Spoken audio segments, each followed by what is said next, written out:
بے نمازی عورت بھی جنت میں جائے گی۔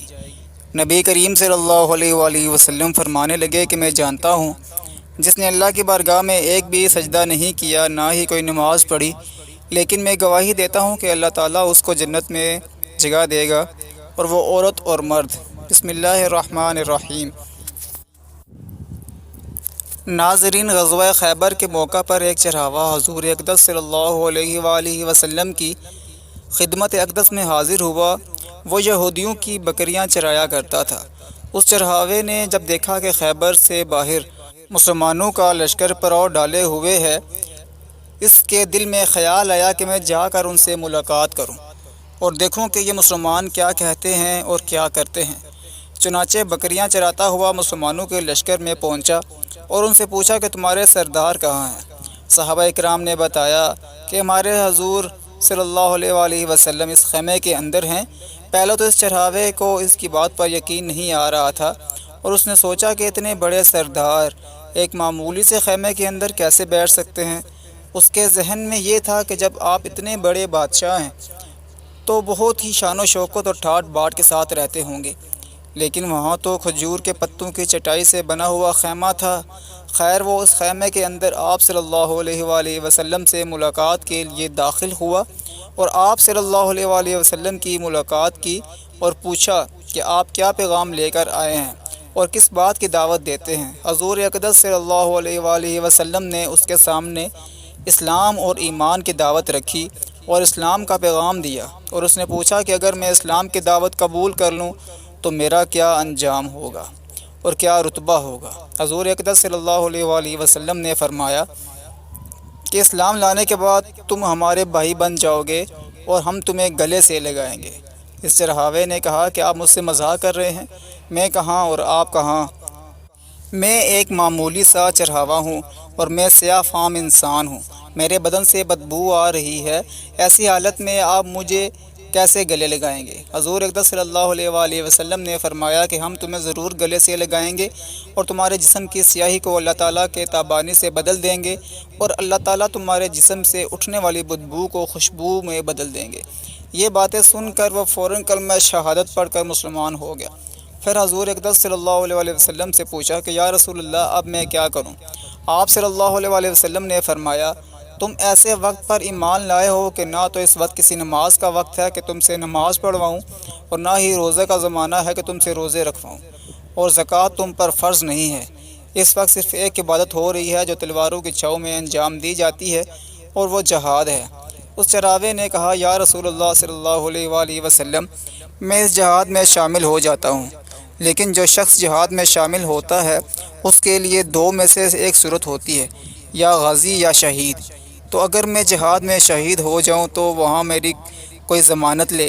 حضور اقدس صلی اللہ علیہ وآلہ وسلم نے فرمایا کہ میں اس بات کی ضمانت لیتا ہوں کہ اگر تم اس جہاد میں شہید ہوگے تو اللہ تعالیٰ تمہیں جنت میں پہنچا دیں گے اور تمہارے جسم کی بدبو کو خوشبو میں تبدیل کر دیں گے اور تمہارے چہرے کی سیاہی کو سفیدی میں تبدیل فرما دیں گے۔ چونکہ وہ چرواہا یہودیوں کی بکریاں چراتا ہوا وہاں پہنچا تھا، اس لیے حضور اقدس صلی اللہ علیہ وآلہ وسلم نے فرمایا کہ تم جو بکریاں لے کر آئے ہو ان کو جا کر واپس کرو، اس لیے کہ یہ بکریاں تمہارے پاس امانت ہیں۔ اس سے اندازہ لگائیں کہ جن لوگوں کے ساتھ جنگ ہو رہی ہے، جن کا محاصرہ کیا ہوا ہے، ان کا مال غنیمت ہے، لیکن چونکہ وہ چرواہا بکریاں معاہدے پر لے کر آیا تھا، اس لیے آپ نے حکم دیا کہ پہلے وہ بکریاں واپس کر کے آؤ، پھر آ کر جہاد میں شامل ہونا۔ چنانچہ اس چرواہے نے جا کر بکریاں واپس کیں اور واپس آ کر جہاد میں شامل ہوا اور شہید ہو گیا۔ جب جنگ ختم ہوئی تو حضور اقدس صلی اللہ علیہ وسلم لشکر کا جائزہ لینے گئے۔ ایک جگہ آپ صلی اللہ علیہ وسلم نے دیکھا کہ صحابہ کرام کا مجمع اکٹھا ہے۔ جب آپ قریب پہنچے تو ان سے پوچھا کہ کیا بات ہے؟ صحابہ کرام نے فرمایا، جو لوگ جنگ میں شہید ہو گئے ان میں سے ایک آدمی ایسا بھی ہے کہ جس کو ہم میں سے کوئی شخص نہیں پہچانتا۔ آپ صلی اللہ علیہ وآلہ وسلم نے دیکھا تو فرمایا کہ تم اس شخص کو نہیں پہچانتے مگر اس شخص کو میں پہچانتا ہوں۔ یہ چرواہا ہے اور یہ وہ عجیب و غریب بندہ ہے جس نے اللہ کی راہ میں ایک بھی سجدہ نہیں کیا، اور میں اس بات کی گواہی دیتا ہوں کہ اللہ تعالیٰ نے سیدھا اس کو جنت الفردوس میں پہنچا دیا ہے، اور میری آنکھیں دیکھ رہی ہیں کہ ملائکہ اس کو غسل دے رہی ہیں اور اس کی سیاہی سفیدی میں تبدیل ہو گئی ہے اور اس کی بدبو خوشبو سے تبدیل ہو گئی ہے۔ ناظرین اندازہ کریں اور دیکھیں کہ اگر کچھ عرصہ پہلے اس چراوے کی موت آ جاتی تو سیدھا جہنم میں چلا جاتا، اور اب اس حالت میں موت آئی کہ ایمان لا چکا ہے اور سرکار دو عالم صلی اللہ علیہ وسلم کا غلام بن چکا ہے۔ نماز کے لغوی معنی دعا کے ہیں۔ قرآن میں فرمان اللہ ہے، اے پیغمبر، ان لوگوں کے اموال میں سے صدقہ وصول کر لو جس کے ذریعے تم انہیں پاک کر دو گے اور ان کے لیے باعث برکت بنو گے، اور ان کے لیے دعا کرو، یقیناً تمہاری دعا ان کے لیے سراپا تسکین ہے، اور اللہ ہر بات سنتا اور سب کچھ جانتا ہے۔ جبکہ فرمان نبوی ہے، جب تم میں سے کسی کو دعوت دی جائے تو وہ اسے قبول کر لے، پھر اگر وہ روزے سے ہو تو دعا کر دے، اور اگر روزے سے نہ ہو تو کھانا کھا لے۔ ہشام بن حکم نے جعفر صادق سے سوال کیا، نماز کا کیا فلسفہ ہے کہ لوگوں کے کاروبار سے روک دیا جائے اور ان کے لیے زحمت کا سبب بنے؟ انہوں نے اس کے جواب میں فرمایا، نماز کے بہت سے فلسفے ہیں، انہیں میں سے ایک یہ بھی ہے کہ پہلے لوگ آزاد تھے اور خدا اور رسول کی یاد سے غافل تھے، اور ان کے درمیان صرف قرآن تھا۔ امت مسلمہ بھی گزشتہ امتوں کی طرح تھی، کیونکہ انہیں صرف دین کو اختیار کر رکھا تھا اور کتاب اور انبیاء کو چھوڑ رکھا تھا، اور ان کو قتل تک کر دیتے تھے۔ نتیجہ میں ان کا دین پرانا بے روح ہو گیا اور ان لوگوں کو جہاں جانا چاہیے تھا چلے گئے۔ خداوند نے عالم نے ارادہ کیا کہ امت دین کو فراموش نہ کرے، لہٰذا اس امت مسلمہ کے اوپر نماز کو واجب قرار دیا تاکہ ہر روز 5 بار حضور اکرم صلی اللہ علیہ وسلم کو یاد کریں اور ان کا اسم گرامی زبان پر لائیں، اور اس نماز کے ذریعے خدا کو یاد کریں تاکہ اسے غافل نہ ہوں اور اس خدا کو ترک نہ کر دیا جائے۔ نماز سبب بنتی ہے کہ انسان ہمیشہ خدا کی یاد میں رہے اور اسے بھولے نہیں، نافرمانی اور سرکشی نہ کرے، خشوع و خضوع اور رغبت سے شوق کے ساتھ اپنی دنیاوی اور آخروی حصہ میں اضافہ کا طلبگار ہو۔ اس کے علاوہ انسان نماز کے ذریعے ہمیشہ اور ہر وقت خدا کی بارگاہ میں حاضر رہے اور اس کی یاد سے سرشار رہے۔ نماز گناہوں سے روکتی اور مختلف برائیوں سے منع کرتی ہے۔ سجدہ کا فلسفہ غرور، تکبر، خود خواہی اور سرکشی کو خود سے دور کرنا اور خدائے وحدہ لا شریک کی یاد میں رہنا اور گناہوں سے دور رہنا ہے۔ آپ صلی اللہ علیہ وسلم کی امت میں سے ہر اس شخص کے گناہ کبیرہ کی بخشش جس نے اللہ کے ساتھ شرک نہ کیا ہوگا۔ اللہ تبارک و تعالیٰ ہر چیز کا حکم زمین پر وحی کے ذریعے نازل فرمایا، لیکن نماز ایک ایسا اہم فریضہ اور عظیم الشان تحفہ ہے کہ جسے اللہ تعالیٰ نے وحی کے ذریعے زمین پر نہیں بلکہ پیغمبر خیر الورا کو آسمان کی بلندیوں پر بلا کر عطا فرمایا۔ اس واقعہ سے نماز کی اہمیت و عظمت ظاہر ہوتی ہے۔ دین اسلام کے 5 اراکین میں سے ایک نماز اہم رکن ہے۔ نماز کو آنکھوں کی ٹھنڈک قرار دیا گیا ہے۔ نماز مومن بندے اور کافر میں تمیز کرنے والی کسوٹی ہے۔ نماز سے دلوں کو سکون و قرار حاصل ہوتا ہے۔ نماز قرب الہی کا بہت بڑا ذریعہ ہے۔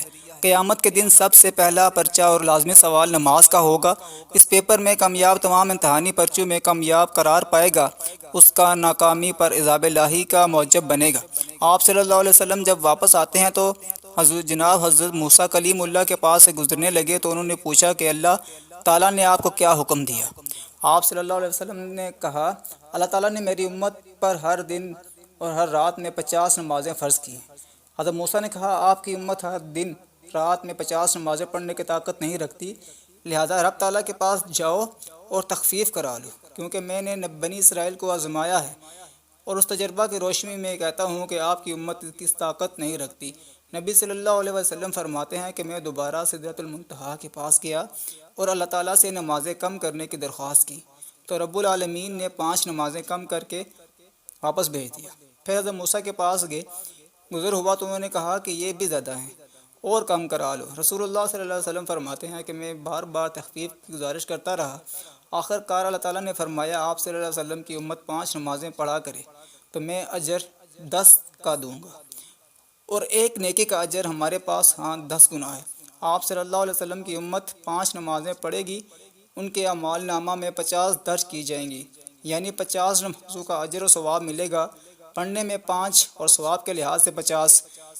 نبی رحمت صلی اللہ علیہ وسلم نے اس موقع پر ارشاد فرمایا، جو نیکی کا ارادہ کرے گا اس کے لیے نیکی کرنے سے پہلے ہی ایک نیکی لکھ دی جاتی ہے۔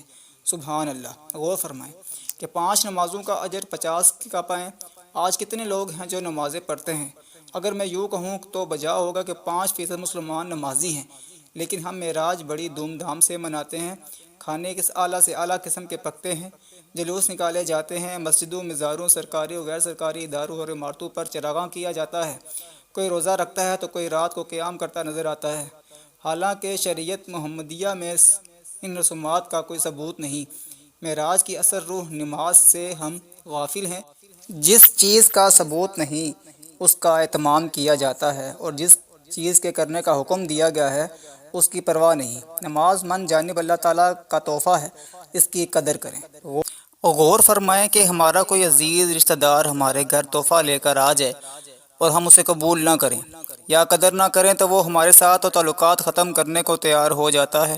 کیا رب العالمین کا ہم پر اتنا بھی حق نہیں کہ ہم نمازیں پڑھ کر اس کے تحفے کو قبول کریں؟ عمدن نماز چھوڑنا کفر ہے۔ جس شخص کی عصر کی نماز فوت ہو گئی اس کا گھر اور مال تباہ و برباد ہو گیا۔